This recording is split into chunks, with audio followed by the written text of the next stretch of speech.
Hi, my name is Todd Ross, and in 1996 my father Roy was killed while racing at the Race City Speedway in Calgary. Over the last 24 years, Bruce Hampton, president of the International Motor Contest Associates, and its drivers have put on a memorial race in honor of my father. This year it's at the Edmonton International Raceway in Wetaskiwin. I'd like to invite you all to come down and watch some great grassroots racing on the pavement. I'd like to ask you a favor. If you are planning on coming down to the Edmonton International Raceway in Wetaskiwin to cheer on one or more of the competitors in this year's 25th anniversary Roy Ross Memorial, please buy your tickets online at eventbrite.ca or email royrossmemorial@gmail.com. All the purchases from either the online sales or through email, the proceeds go directly back to the racers of the show. Please support them and come on down and again watch some great racing. Thank you. And now we're going to watch a video of one of the competitors in this year's race. I'd like to thank Ian Burgess for doing the interviews and for providing them to the Roy Ross Memorial. Thank you. Enjoy. Good evening, everyone, and welcome to our series of driver interviews for the 25th running of the Roy Ross Memorial.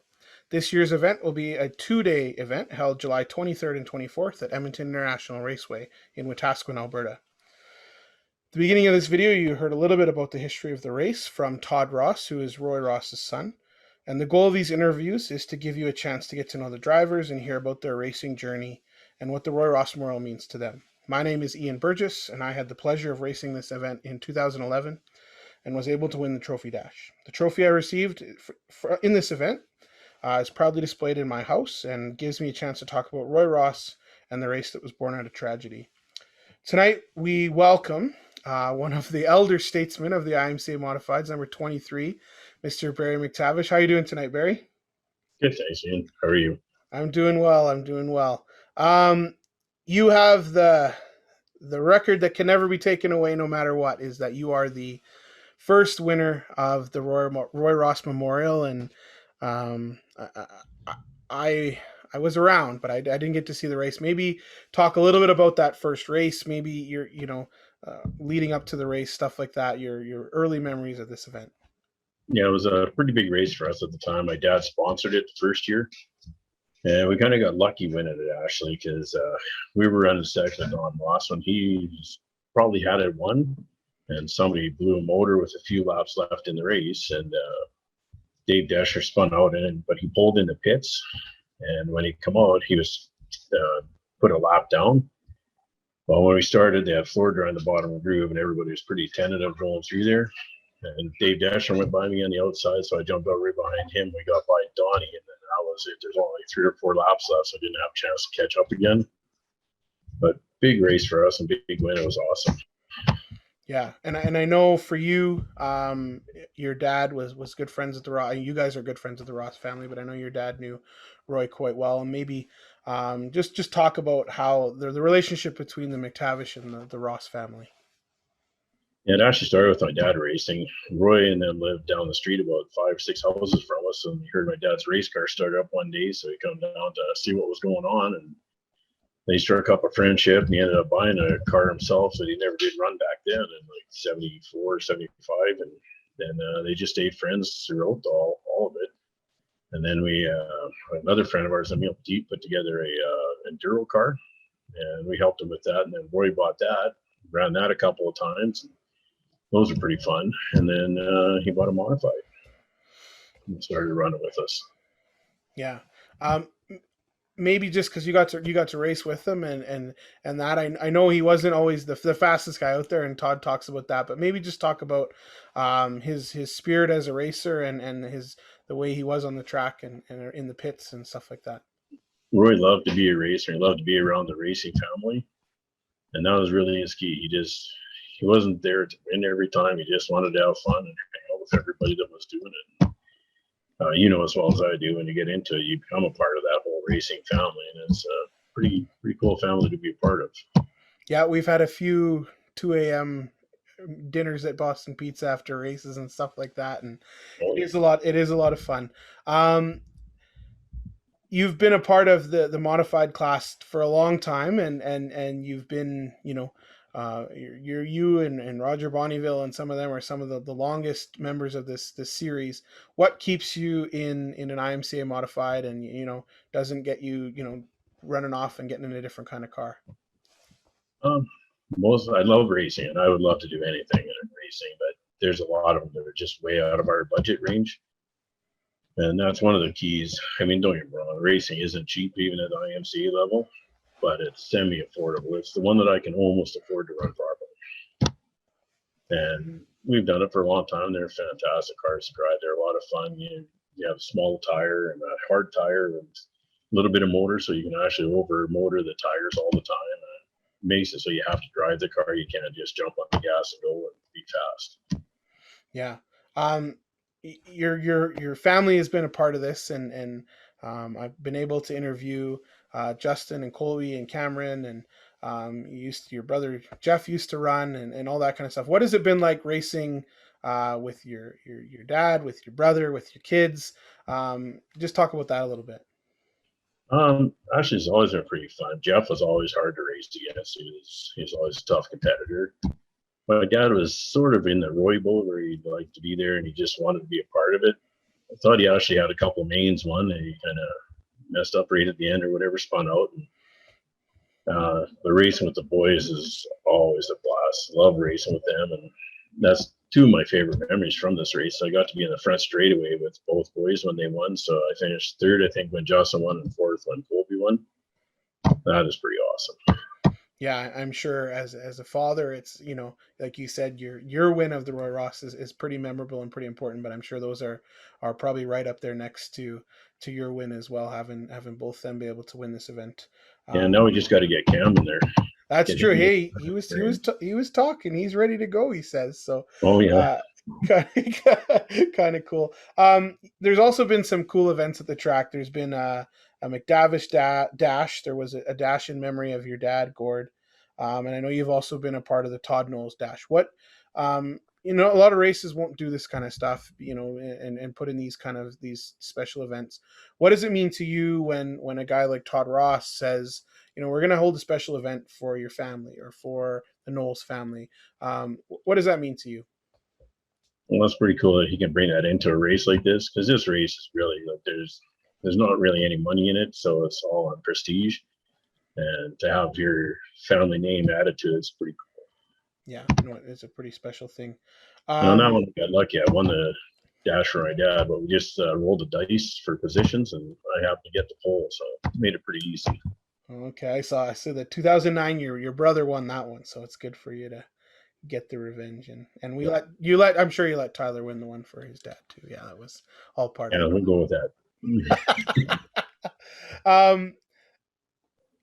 What is some of your other memories of racing? I know when in the old IMCA days, it was very common when the tour was happening that you guys would run pavement and dirt and you're all over the place. And part of that, maybe talk about some of those days. What's some cool memories you remember from racing back then when the tour used to happen? I remember as a kid, we opened the track in Hythe in '95. It was awesome. You guys put on a heck of a show when you came up there. And I know you guys love that track too, but it was really neat to see this big group of cars come and show up, and it was also cool to then jump in. My dad would drive me, we'd go down to San Gudo and watch the same cars and same drivers, and kind of neat. So maybe talk about what you had to go through back then, and maybe some of your memories running both surfaces as a part of the Canadian tour.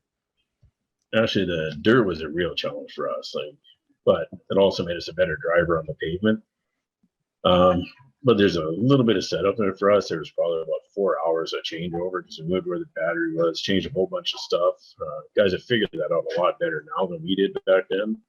So our mentality was we had more pavement races than dirt races on the tour back then.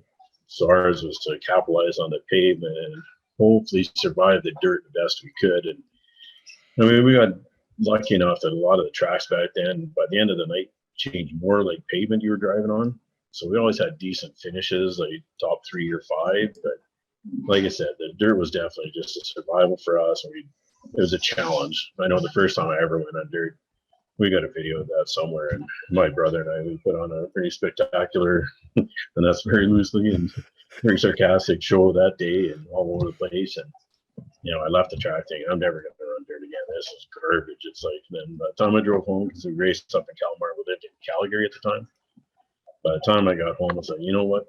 I'm too stubborn. I'm not letting dirt beat me. And we went back and tried it. And we actually got okay on dirt at the end. And definitely nowhere near as successful as pavement. But I always tell people both surfaces are fun to drive, but I prefer the pavement. I don't like all the other stuff, washing the car after, pebbles of dirt going through your fire suit and stuff like that. But they're fun to drive. Yeah, and I found, and I'm sure you agree, if you get a good group of cars out there and you have a decent car count and some close racing, we can be on a go-kart track and it's a lot of fun and all that kind of stuff too. This year's event, we're going to be having a 2-day show. So Friday night will be the Silver Star Trucking special, and there's going to be a big WWE belt. I don't know, Barry, you're strutting down the pits with your wrestling outfit on. I don't know. And then Saturday will be the more traditional Roy Ross, and I just interviewed Mark Burton, and big thanks again to Andy Gas Compression for helping out with that. And then there's going to be the weekend championship. So there's the Gold Brick 247 where we're going to total up the points from both days. Do you think the competitors, will it be a different event because it's 2 days this year? I don't know how other people are approaching it, but for us personally, we go to every race day with the same mentality. We plan on winning every single race we go to, and we're really hoping the Saturday we can add a second Roy Ross Memorial as a good memory for us and a win there. But like I said, we just go and we try to do the very best we can with what we have at the day, and so it really doesn't change anything for us. Yeah, and Todd was saying I think we're up to 19, so maybe we'll hit that 20 mark, which is pretty cool. I know. Also for the 19, did Webster's finally register? I don't know if it was them. I'm not sure who it was. I don't think so. But I know some of the old days. At Race City Speedway, there was nights with 36, 40 cars almost out there. Are you proud? Are you excited to see the car counts coming back? I think especially with the year we just came out of with COVID and stuff like that. What do you think about here in 19, maybe 20 cars for this event?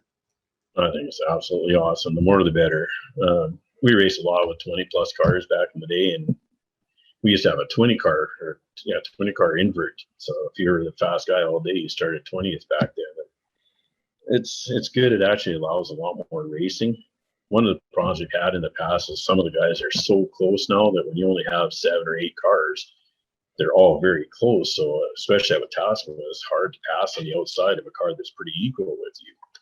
But now if you can actually throw a few slower cars in the mix, it'll just make it even better racing. Yeah, for sure.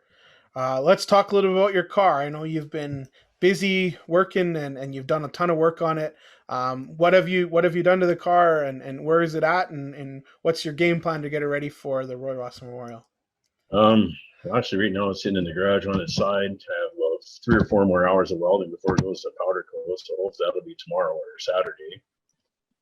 We changed quite a bit on it for the handling wise and tried to get more bite, and hopefully we can keep up with Mike there up in Hythe now, and Justin and them down here, and Chad at EIR. So that was the plan anyway. But if all plans went well, I'd be running for my 25th Roy Ross Memorial win.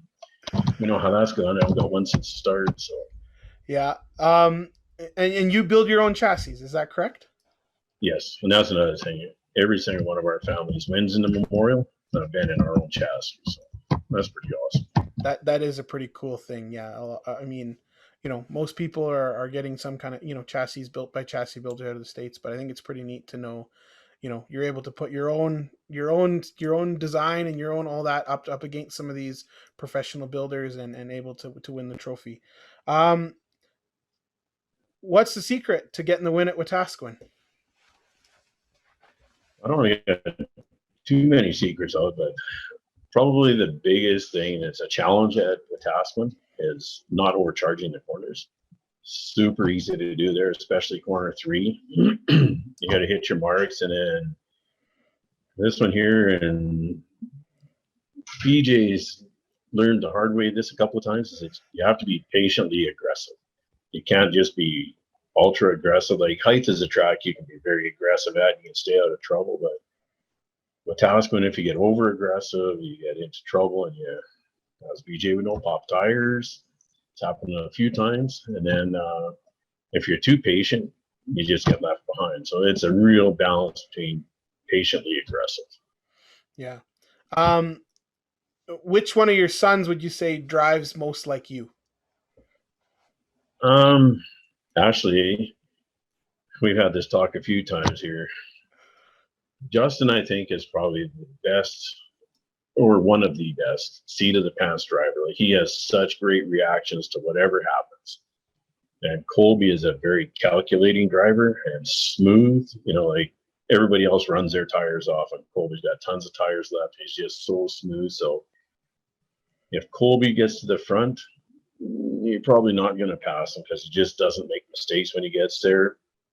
Justin, he's going to drive the wheels off the thing no matter what you do. Like, you know, that's when they first started driving, right? Colby come out of the car after me and he go, oh, you know, if I just done this on lap 15, I could have had this position.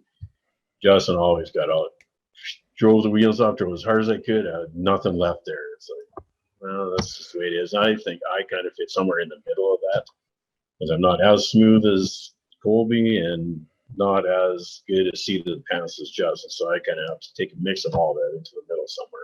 Yeah, that's interesting. That's cool. One of the things that I remember from watching at the track and racing with you is you always did the burnout around the corner and the kind of the drift into the corner. When did that start, or what you know, what made you think of doing that? Actually, it was by accident. We were running in Calgary, and they were racing Roger Bonifeld for the championship there. And we actually had Dave Salaman that hit us. And I was passing him on the inside. I could see him come down. It's like, no, he's not going to hit us. He hit us, turned us, and I thought, wow, great, I'm going to hit the wall head on here. But I got on the brakes, got aside us, and slapped the ball sideways. And back then, what we did is we mounted our trailing arms with tubes that were welded in through an 1.5-inch square tube. Well, at the time, we didn't know that the right side had broke loose. So what we didn't know when we went out for the second heat race is we actually had about a 1-inch rear steer in the car. And we drove the whole heat race 15 laps like that sideways and smoking the tires. And we were pitted out back at Calgary at the time. When I come to go in the pits, the track crew had blocked the entrance, and wouldn't let me in. They were all clapping and told me to go around for another lap. And when I come around, the stands were all standing up too, and it was pretty cool. We went in and we found that Merle come over and welded it for us. And then we went out and finished second to Roger in the main, but won the championship by 5 points. That's pretty cool. That's where it started. And after that, it was just kind of, we did it at a fun day at Wetaskiwin, and yeah, it's kind of been our thing ever since. And all these young guns think that drifting is a new thing, eh? Yeah. It's been around. Well, Justin keeps telling me he's better at it. But. Yeah, well, I remember one event.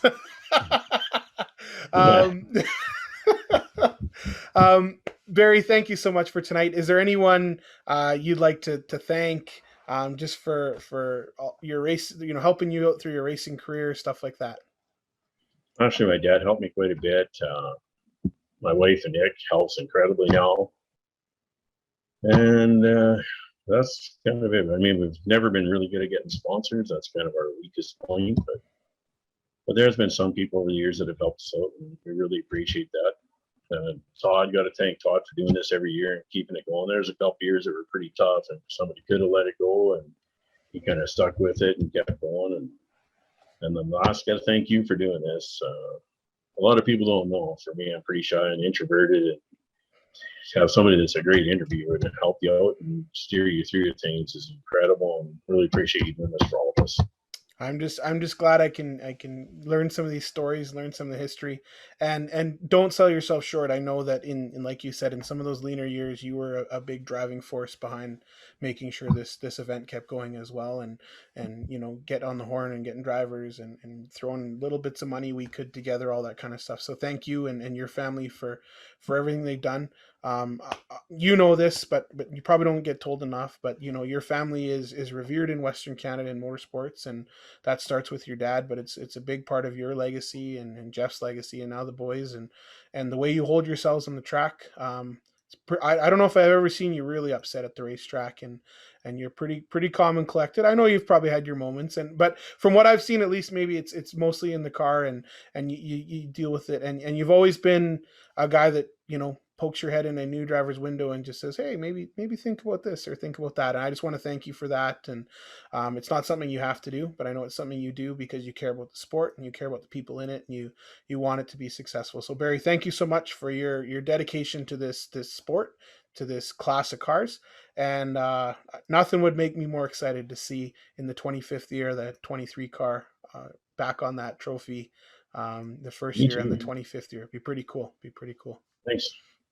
No worries. Have a great night. Thanks, Barry. You too. Thanks. Bye. Bye.